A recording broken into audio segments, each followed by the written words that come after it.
serious issues. Oh, yeah, exactly. So do you want to tell them what we actually... Dry. It's dry. Okay, it's dry. Never mind, we're gonna get another one. This one.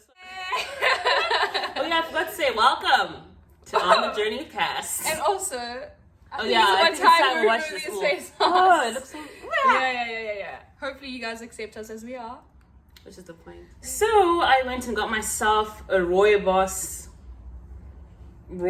Moisture Mask Radiance, which I probably shouldn't be using because I've got very oily skin, but whatever, for the purpose of this video. And yeah, I'm gonna use it.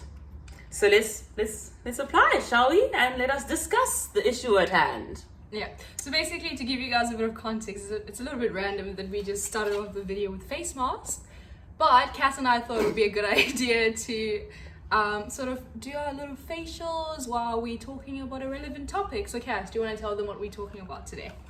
So today we are going to discuss beauty. Beauty in the sense that, like, I don't know, what is beauty? What is beauty to you? What is beauty to you? With emphasis on bodies, body types, on how society views bodies, and how our experience with our body is like so far, like growing up and stuff. In different contexts, similar contexts. Yeah. So I think it's important that we first understand like where we both come from. Like personally, I come from a Black Zimbabwean family that's large in that I have a lot of extended family and I see my extended family a lot. So when I talk about family in this video, I'll be most of the time talking about my extended family because I think my family is quite supportive about my weight and like my body, and they've always been very positive. But I feel like some of the negative comments I've gotten were from my extended family growing up. About what? About my body. Like there's been times where I've been smaller. Like when I was really small, I was really into fitness. So and I was... No, I don't think this one is I working. think that one's dry. I think do a moisture mask. Okay, Good. Just I appreciate put it right on top. Yeah. Thank you. I feel Really like good. I'm going to war. I know, right? It's like we're preparing all life. Life is war. Sorry, I cut you, but you were saying? What was I saying? Growing up, extended family. Growing up, yeah, my extended family. So when I'm talking in this video about family, I'm also pertaining to my extended family. So growing up, my family, I think skin is part of body, right? So I had a lot of acne issues growing up, and I would have family members come up to me and say, "Oh my gosh, wow, nema's mapundu," or like, "Oh, mapundu akho azonyanyisa," which is translated to, "Your pimples are now too much," as if I could control it, as if I had any control over it. I'm like 10 and people are telling me that my pimple, as if I don't even understand what the point of these comments were, or like what they hope to achieve. But a lot of family members felt like it was their duty and their right to comment on my appearance. Yeah, I don't know, like if you had that, like were you in touch with your extended family? Like what, like I don't know. You tell me. I think for the most part of my life, as you know, like I grew up with an extended family per se, if I can say that. They were not necessarily my Black biological family, but they were predominantly white. Well, they were white, European specifically. So you know that in European cultures, standards of beauty when it comes to women is like tall, skinny, blonde, but emphasis on skinny, right? So because I've always been thin, as I'm thin now because it's just within my genetics, I guess. That makes sense. I almost felt, where am I going with this? No, I think you're doing something. I feel like, since I was young, I've always been skinny, and I grew up in predominantly white spaces. Like I went to schools for the most part of my life where I was the only Black child, which is really absurd because obviously I grew up in South Africa, but that's a conversation for a different story, for a different time. But yeah, so like, I always sort of fitted in terms of my weight. I never really realized that I was thin. For me, it was like normalized to be thin. That was the norm. I fitted in because most of the girls around me were thin. But then life sort of changed, you know, when you're growing up. When you come to uni, now you've been exposed to different contexts. You've been exposed to a lot of people from different backgrounds.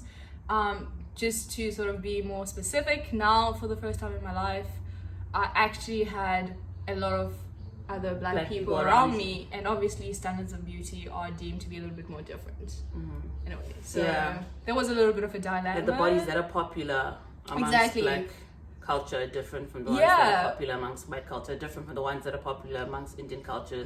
Like it differs.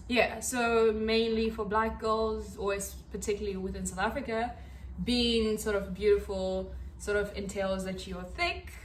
Thickness. Well, like currently, and it also changes time to time, right? Exactly. It's like right now, what we're seeing in pop culture is a lot of thick, like Kim Kardashian type bodies, and those are the ones that are glorified. So so even when, like, I don't know, when family members come and like say whatever they say to me, I don't know if they're using that as their judgment, or because I actually I don't know what they're using, because when I was skinny, I also got like the whole you're too skinny, like, are you sick, are you eating, are you okay? And then even people would like spread rumors that I was bulimic, as if I was bulimic. I had a friend who spread that rumor. But I was like, even if I was, I don't know what the point of you, I don't know like what the point of you spreading that rumor is. And then when I am what I am now, I get a lot of, oh, you're too big now, or like, you're too big now, or like you should lose weight, or like what's going on, like as if. So either way, like you can't win. So I'm also like, what is their point of reference? Like, are they? Because I don't know if they're thinking of the Kim K bodies. I can't imagine my aunt and them using that as the reference. I think they just, I don't know what reference they're using. You know, it's funny enough because like when I was younger, I remember I couldn't wear shorts without wearing anything long because I was teased a little bit by some of my white friends. I'm not going to specify. Let's call you when I was much younger, that I had a big butt. So I remember coming to university my first year when I was at Razor Tuggle. It was summer, I'm wearing shorts and I'm wearing like this long sleeve. And my other black girlfriends are like, Rue, why the hell do you always wear like a long sleeve or a long jacket whenever you're wearing shorts? And I was like, because my butt is big. And I remember one of my friends, Vicky, laughed at me so hard. And that was the first time that I realized that, like, oh my gosh, it's not big. This is like, there's something a bit wrong, because obviously my butt was not that big, and amongst the black girls I'm considered to be like the smallest one, yet I'm here saying, oh, my butt is big. So that was the first time when I realized the whole issue of like weight, and like that it is a big thing within society. It's such a big thing, because also people make it seem like it's, I don't know, it's almost like, well, I guess you are responsible for your weight, right? And your weight is, I don't know, but like people make it seem like you are your weight. And like certain people, it's almost like an achievement sometimes, because I've heard like people compliment, like when you do get a compliment sometimes, because obviously it's not always negative, sometimes you do get a compliment, and then it's like I know, it's almost like you deserve a certain, like, it's like pretty privilege. It's like nice body, nice, whatever that is, body privilege. Yeah. So basically, where are we going with this conversation? I don't know. I also think, well, obviously we can sit here and we can rave and say like people are mean about bodies and people are cruel. But I also think we have to find a way of not coping, but finding ways to like, how do we deal with it? That's another thing. Like, how do you deal with it? Like, because I know like recently I've been getting a lot of like attacks, shots from everywhere, shots coming from all directions. And I'm just like, how am I supposed to? Because obviously I go to the gym and everything, but then that almost feels like I'm agreeing and saying, okay. Sometimes I feel like, why should I go to the gym? Because then it's almost like I'm accepting that yes, my body is. Because obviously, yes, you go to the gym to be fit and also, but let's be honest, sometimes you also go to the gym to tone up and lose weight, to do all these things. And then I'm like, I feel like I'm conforming and like accepting what these people are saying about me and my body, and that I need to change it. Do you get what I'm saying? Sometimes there's always that conflict like within me when I go to the gym, because I'm like, am I going to the gym because I love my body, or am I going to the gym because I hate my body? People. Or you're trying to sort of change, exactly, what other people, Yeah, that's an interesting one. I think if anything, it also showcases how it's also a societal thing, and it's a contextual thing. In different cultures and different backgrounds, there are different standards of beauty. So I think if anything, it boils down to just living your life. You only live once. I know it sounds like such a cliche. Yeah, because you just live your life. People are coming and shooting at you. Yeah, you can never actually fit into any box, because you said it yourself earlier on. 1 minute. Oh, Shiza, shit. It's okay. Is it okay? It's okay. We'll see. 1 minute. What's deemed to be beauty is, beautiful is being skinny. A few years later, it's been thick. A few years later, it's been not so thick. You know what I mean? So like, just as long as you're doing you, I think ultimately it's about health. But what about the practical things? Like, what can you do is what I'm actually asking. Like, because sometimes I know it's easy to like make it like very, like just be happy, be beautiful. But how do you practically? It's like if someone says, okay, I have insomnia. How do I cope with it? You can get sleeping pills. You can exercise before bed. You can drink chamomile tea. You know what I'm saying? There's actual solutions. So obviously, I'm actually asking because I'm hoping someone else has solutions for this. I think for me, or like practical things, like practical steps you can take to make yourself feel good. Because obviously gym is one of them for a lot of people, right? Yeah. Because then you literally feel good. The endorphins make you feel good. Exactly. And then your self-confidence does, even if you haven't changed, you just feel like, wow, my body can do this, and I should be thankful for my body. My body can run and my body can lift, and you feel stronger mentally and physically, and that makes you feel beautiful, right? Yeah. I think if anything, it sounds like you have the recipe, you know what it takes for you to feel good. And I think it sort of aligns to what I was going to say. For me, it's all about sort of maintaining a balance. And that's how I was raised. Always trying to maintain a balanced life in everything that you do. Whether you enjoy sports, healthy eating, as long as it makes you feel good. So I guess when I was younger, because like I said, I've always been skinny, but I've never really felt it that much because I've always sort of maintained a healthy eating diet. I've always sort of exercised and all of that, and that made me feel good as a person because I knew that I was covering the basics in a way. So I feel like it's about you finding what it is that makes you happy and sort of like maintaining that, because you have to realize that if you don't get it right now, if you don't sort of try and find happiness now, at what point are you actually gonna get there? So yeah, I feel like it's about coping mechanisms, finding what works out for you. And I guess it's easier said than done. It's easier, guys. There's those shots coming at you. Because even sometimes, even responding to like that kind of energy, when someone comes at you and they're like, oh, you've gained so much weight. In that moment, you don't even know what to say. Yeah. Like, do I get angry? Do I just, like, are they trying to help? Are they, like, you don't, like, it's really awkward. It's just awkward, I think, sometimes. I guess it's about sort of like, what is the... what's the right word? What is the subtext behind them saying that? Is it because they genuinely are just saying what they're observing, or is it intended to be spiteful, or like what is the intention behind it? And I guess like you might also try and emphasize that as opposed to sort of seeing it as a personal attack. In a way. Because I don't sometimes people, I guess, because I guess someone can argue that people just speak, like it's just communication, right? And people are just saying what they think and their opinion, but doesn't. Yeah, I guess. And I guess you can also just take it as an opinion, right? Exactly. Because why is it more acceptable when someone says, oh, Cass, you've lost a bit of weight? Yeah. What is the distinction between someone saying you've lost weight and you've gained weight? I feel like it's about your perception and how you take it. You know what I mean? So it's not necessarily a bad thing. It's not, Yeah. But bottom line is, I feel like we're going around in because circles. It is a circle. That whole that whole issue is hard. There's no like beginning and end, and there's no like solution, and like body shaming has existed for years and centuries, right? Yeah. Like I'm sure people back in the day also used to get body shamed. Our parents got body shamed. People before them. It's a culture. It's almost like it's a culture, and we obviously want that culture to stop. That's why we're like and that's why we're affected by it. Yeah. But as you just said, right, when someone tells you you've lost weight, you're like, but like if they say you've gained weight, you're like, like it's a whole like different reaction. But it's so interesting how, for me, it always irks me how it's always about, oh, you've lost weight. It's always about trying to lose weight. Whereas for us skinny human beings, it's about gaining weight. And people don't realize that sometimes it's more of a difficult thing in a way, trying to gain weight than lose weight. And every advert you watch, do you want to lose weight? This is what you can eat. It's never, do you want to gain weight? So I feel like that's an important conversation. People should just be sensitive. I think, like, and just, I don't know. Yeah, man. Sensitivity and, I don't know.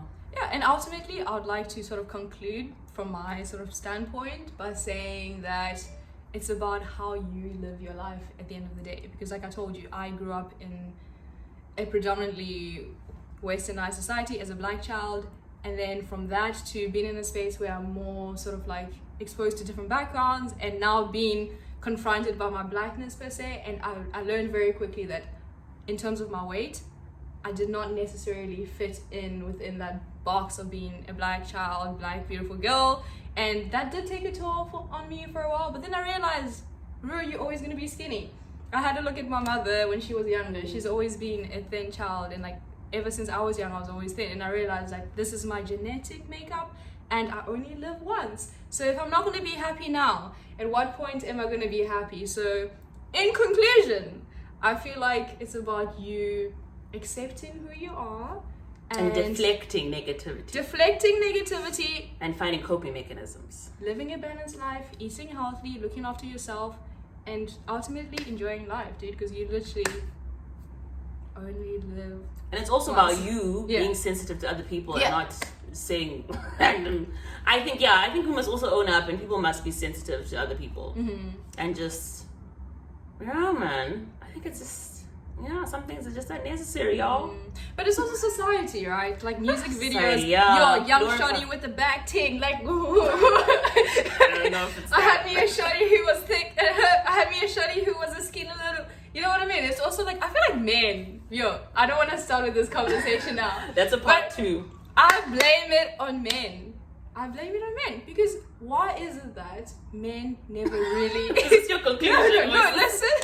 I thought you were concluding, girl. I thought I had concluded too, but I think it's ultimately about men, because no matter what, in every society, do you see how weight is not a thing for men? You can have a skinny man. You can have a chubby really man. It actually Us girls even say, "Oh, chubby guys, cuddle bunnies, no, guys, teddy bears." Like it's more acceptable. You know what I mean? So whereas the reversal is not really acceptable when it comes to women. So I blame it on you men, but that doesn't really lead us. Disagree. It doesn't really lead us anywhere. I think weight issues. I think for men it's even worse because it's not even spoken about, and it's not. People, it's like, it's not, people don't sympathize with men who are overweight or who are underweight and feel a way about it. They just live, they are. No, but in a bad way, as in people don't care for them. Like, they don't have a space to speak. It's different from, like, us women, we have had spaces where we can be like, oh my gosh, body shaming is wrong. Why are we always talking about hourglass figure and we're not accepting the apple shape or the pear shape or whatever? Like, there's a space for it. There's a forum. It's like men and mental health, right? Yeah. Like, very rarely do you hear people talking about men and mental health, but you always hear, like, women are always, like, even... like women are always catered to. So even like on weight loss things, like if you've looked at the weight loss things, it's usually women on those things. Like it might seem like, oh my god, it's a horrible thing and it's an attack, but at least women have a space to voice out their like feelings about their weight. Like imagine being an overweight man in this, like I feel like it could be even more difficult. Like I'm not even trying to compare because like pain is pain, but it could be even more difficult because there's no space for that, and like you're not catered for in the world, if I can say it that way. I guess that is a good point. That is a good point, and I see where you're coming from. But I guess it's not talking about weight with regards to men is not really normalized because society doesn't necessarily always put pressure on them. Whereas I think mental health is a bit of more of a different conversation. You know what I mean? Because why is it that in music videos, whenever they're music videos, it's always girls naked and then a guy next to them? He can be any size. But as long as he's a man, he's there with this woman in a bikini, no. You know what I mean? So I feel like weight is more a topic that is subjected to women. Because they have more pressure. You think they're in the spotlight more? Yeah. Okay. I Which feel like is it's fair, I definitely guess. more They're on the spotlight more. If you look at the facts, like look at the like the data. But I think we should conclude. Yeah, I think we should conclude or like not conclude because like we might have follow-ups from this and other things may like grow from it, and you guys might comment below and give us like suggestions on what to discuss. But yeah, man, I think body shaming sucks. That's about it. In all forms. There's no message in all forms. It just sucks. But what is an empowering ending for us? An empowering ending as a collective. I think personally, as someone who's very like, I like my black and white and I like to see things, you have to just find your coping mechanisms. So like for me personally, I think if it's also like, because sometimes you feel a type of way, right? Let's say I've been attacked via social media or whatever it is.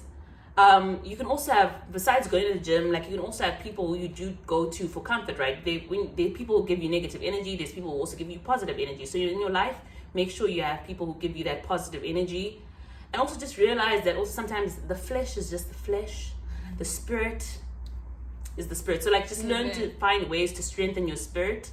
And also realize that, for me, this is what works for me, that there's more to you than just Do you know what I'm saying? You've got talent, you've got a brain, you've got, I don't know, like your physical form is just your physical form. And also your physical form can change, right? You can gain weight, you can lose weight, you can do all sorts of things with your physical form. It's just your physical form. So yeah, that's how I cope with it. But I think I'm still trying to discover. That's why I'm actually here, because I'm like, guys, how do I cope with this?